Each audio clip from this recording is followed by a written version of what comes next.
Hi guys, we've got another giveaway here at Darts now, and this time it's these Peter Wright darts.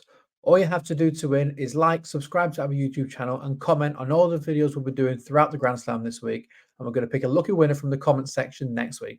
Good luck. Stephen, many congratulations coming through that shootout with Peter Wright. Just sum up the emotions for us right now. Yeah, I think it was a bit easier than I thought, because obviously I knew what I had to do. I had to win. But to play Peter, to go through, is always going to be difficult. He's still one of the best dart players in the world, in my eyes. And yeah, I'm just happy to get through, to be honest. I'm a bit of relief. There was a lot of nervous tension. I kept hearing my son shouting, "Come on, Dad," which made it a bit tougher. But when you've got support like that, when I've got a great community behind me, I've got great fans, I've got great family, I've got a great manager, and yeah, we built from the bottom, and it's working so far. After that edgy first leg, it's easy to get dragged in to a dogfight. How did you reset yourself after that? Because we could see you both feeling the nerves after that one. Yeah, I think I put myself more on edge in the practice room. My darts were flying brilliant. I couldn't hit a double, but my trebles were going in, so I knew I was going to get chances. And then I think I hit 3-ton plus finishes. I'm like, I don't know where they come from, and that sort of settled me down a tiny bit. But then, obviously, Peter started hitting the big scores, put me under more pressure. But yeah, I just thought to myself, just try and bring your best game out, and that's what I tried to do. Does the tension increase on you when you miss match darts and Peter keeps coming back at you? What's going through your mind at that point? Don't miss. Yeah, of course it does. Obviously, you want to win as by a wider margin as you possibly can. And when he started coming back, I thought to myself, I think I had the darts. I thought, just make sure you win them darts, and you're home and hosed. And I put everything into that leg. If it had lost that leg and then he'd have broke, it would have been a different story. And yeah, I'm so glad to get through. And I've got a date with Dan Dawson tomorrow to do some stuff for Target, so I tried to keep that date. That's why I've got through. You had to block the crowd out as well. They seem to get involved. How did you struggle with that one? Yeah, that was nervous. I think for probably the past 20-30 games I've not had the crowd against me. But obviously when you're playing Peter Wright, he's a home favourite. Like I said, he's one of the best players in the world. He's one of the nicest people in the world as well. He's got a lot of time for my family. I think you've seen on the walk on, he went over to my son, and he's Toby's favourite dart player as well, which annoys me a lot. So hopefully I can keep beating him, and my lad might support me. Stephen, many congratulations. Thank you. Stephen, you've been on an excellent run of form the last few weeks. Do you feel like it's time to capitalise on that and win a big one? Yeah, listen, I've spoke a lot about my form, about the change of darts and the weight in the darts and throwing it now. I feel a lot more consistent, I feel a lot more composed, and I think you can see that on the hockey, on my averages, on the way I've performed the whole season, probably the last 6 to 9 months.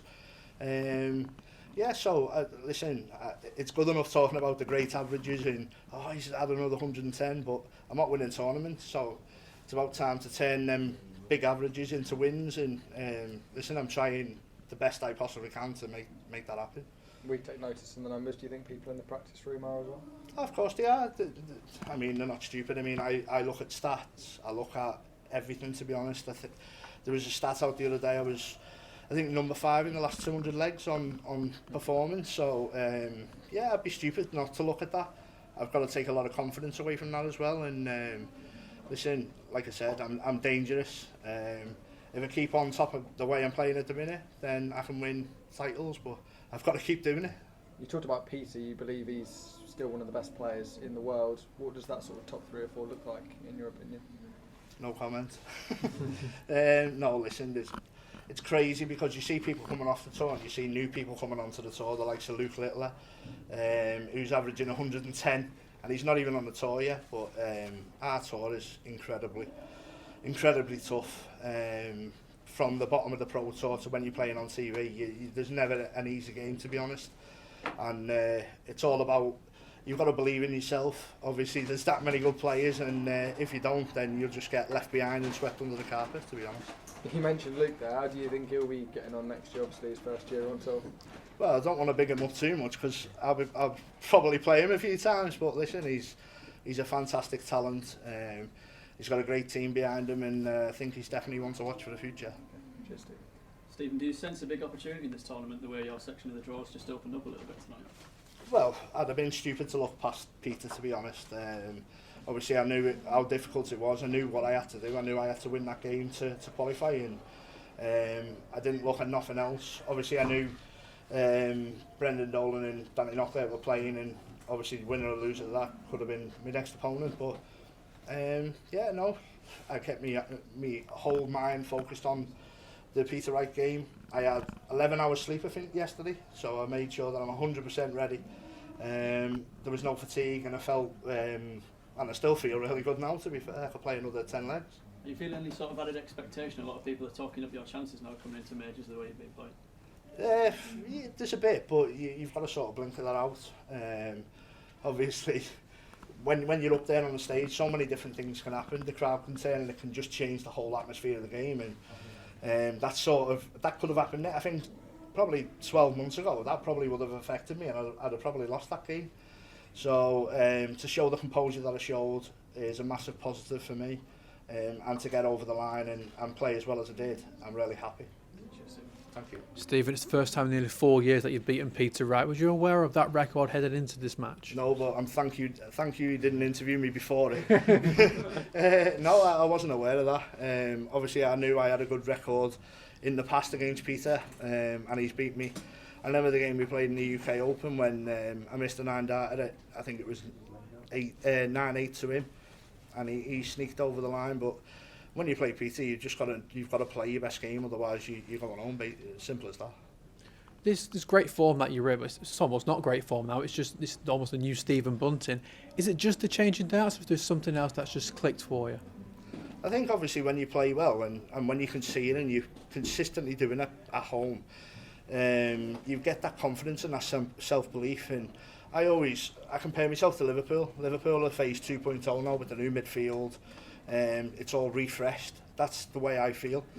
I think the first part of my career in PDC, I had phase 1.0 and I was good, but I was never brilliant. And now I actually feel like I can make myself brilliant. I think there's a lot of basis to work on, and yeah, I'm really enjoying the ride, to be honest. And like my family, my friends, my managers, yeah, I believe that we can go all the way.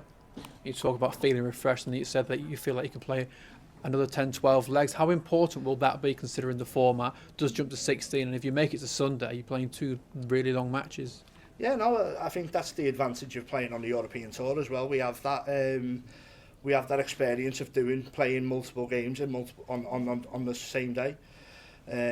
But listen, I'll have a good rest day tomorrow, and I'll make sure that I'm ready for my next game. I'm really looking forward to it. And if I can turn up feeling the way I felt today, really confident, really positive, wide awake, then yeah, I'm looking forward to it. Cheers, Stephen. Thank you. Thank you. Stephen, you've been playing some brilliant darts recently, achieving a final on the European Tour in Germany and a quarter-final finish. Do you think that gave you a slight edge coming into the tournament this year? Yeah, I think so. Like I said, my form's been really good.